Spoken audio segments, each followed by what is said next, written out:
Police are searching for Fox 12's most wanted this afternoon after a deadly shooting this morning in North Portland. It happened in the Overlook neighborhood. Fox 12's Marilyn Deutsch tells us what police are saying about this latest shooting in a year of unprecedented gun violence.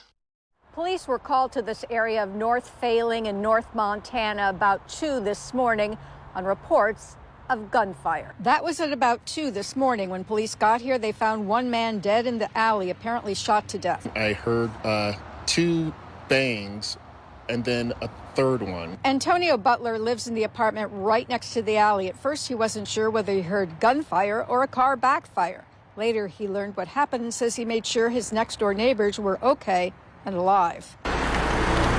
The killer has not been caught, and police say they have no suspects. Detectives spent several hours processing the scene and interviewing possible witnesses. This is a neighborhood of both housed and unhoused people. There's an entire community of people living in their cars, RVs, and tents. Antonio says his neighborhood has problems, and not just because people are living on the streets. We know down on that end, there's lots of drug activity.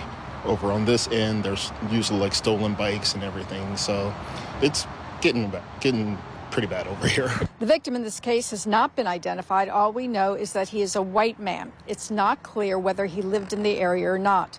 Antonio says after this deadly shooting, he no longer feels safe in the Overlook neighborhood. We're hoping that maybe this will help beef up a police presence in this area. We asked Antonio what he thinks needs to be done to curb gun violence in the city. There definitely needs to be stronger gun reform. He's not for getting rid of the police, but he does believe police are not the only answer and not always the best answer. I don't necessarily know if it's the number of police is going to curb the gun violence. I just think it needs like better education and like how to actually handle a firearm, and just maybe more psychologists or like social workers out there working with people as opposed to police. We are only in the 6th month of this year, and the numbers of shootings have more than doubled from this time last year. The number of homicides are now an alarming 10 times what they were this time last year. Most of those deaths, police say, are the result of gun violence. Police are hoping witnesses will come forward to give them more information about this latest deadly shooting in the city.